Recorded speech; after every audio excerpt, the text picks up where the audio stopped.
जय हिंद, नमस्कार। आप देख रहे हैं एबीएन न्यूज। अनीता विश्वकर्मा के साथ। Breaking MP Dewas.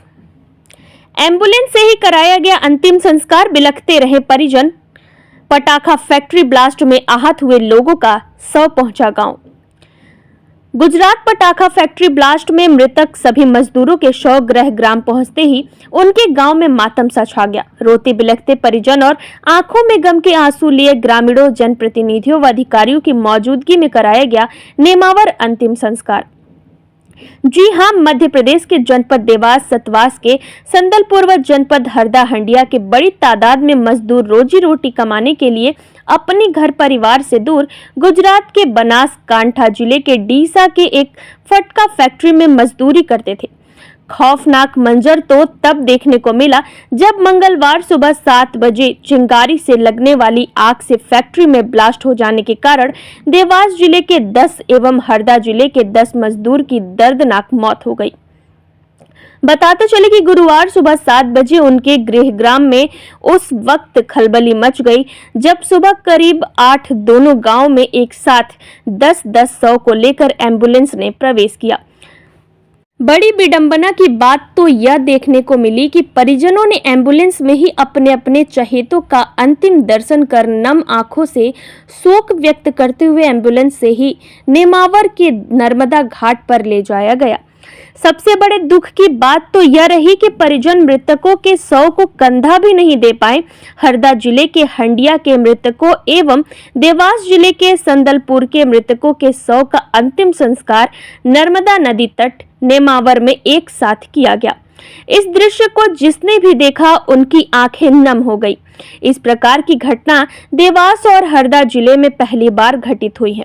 बताते चले कि एक तरफ जहां विधायक आशीष शर्मा सुबह 6:30 पर कन्नौज से ही एम्बुलेंस के साथ चलते हुए संदलपुर पहुंचे, वहीं दूसरी ओर हरदा के पूर्व कृषि मंत्री कमल पटेल ने नेमावर पहुंचकर अपनी शोक संवेदना व्यक्त करते हुए अंतिम संस्कार में शामिल होकर शोकाकुल परिवार को सांत्वना देते हुए क्या कुछ कहा, सुनने के लिए आइए रुख करते हैं एमपी देवास की ओर। देखते हैं संवाददाता एलन परमार की रिपोर्ट। जी के किनारे कोरोना के काल के बाद हमने एक साथ इतनी चिताएं जलती पहली बार देखी है। हमारे क्षेत्र के हंडिया क्षेत्र के जो लोग इस दुर्घटना में कालकल्पित हुए हैं उनके प्रति हमारी संवेदनाएं हैं। निश्चित ही ये बहुत दुखद घटना है और इस घटना के लिए जो दोषी हैं उन पर गुजरात सरकार तो कार्रवाई करेगी ही करेगी। मध्य प्रदेश सरकार, माननीय मुख्यमंत्री जी के माध्यम से भी हम लोगों की चर्चा हुई है कि मध्य प्रदेश सरकार का भी एक वकीलों का दल जो रहेगा वो इसके कानूनी अपराधी को दंड तक पहुंचाने के लिए और पीड़ित परिवारों को उचित मुआवजा जो बीमा कंपनी के माध्यम से मिलना है वो भी मिल सके। अभी तो हम सबका प्रयास ये है कि हम दुखी परिवारों के साथ खड़े हैं।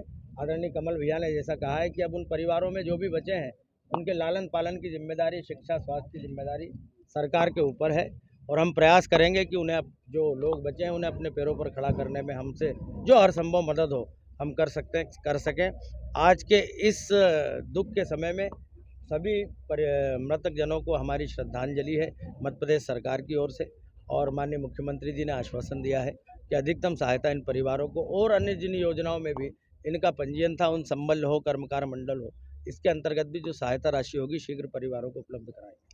डेड बॉडीज़ को लाने के लिए सम्मानपूर्वक एम्बुलेंस की व्यवस्था की गई है और यहाँ पर इनके परिजनों के माध्यम से इनके अंतिम संस्कार करने के लिए जो भी आवश्यक व्यवस्थाएं हैं वो जिला प्रशासन के द्वारा किया गया है। इनके परिजन के द्वारा मुखाग्नि दी जा रही है और समस्त व्यवस्था की जा रही है और जिला प्रशासन, पुलिस सभी यहाँ पर उपस्थित है और किसी प्रकार की कोई समस्या ना हो इसलिए सारी व्यवस्थाएं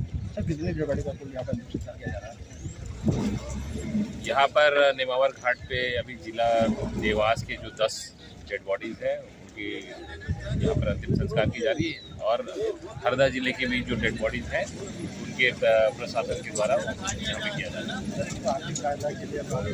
आर्थिक सहायता के तरफ से माननीय मुख्यमंत्री जी के द्वारा 2-2 लाख रुपए की जो राशि घोषित की गई है वो भी तत्काल रूप से हम लोगों ने चेक के माध्यम से इनके परिवारजनों को उपलब्ध करा दिया। परिवार के लोग दिवंगत हो गए, जिनके माता पिता दोनों, जिनका कोई नहीं है, उनके साथ भारतीय जनता पार्टी की सरकार है। उन अनाथ बच्चों को, परिवार को पालने की, उनकी परवरिश की, उनको अपने पैर पर खड़ा करने की जिम्मेदारी सरकार की है, सरकार निभाएगी।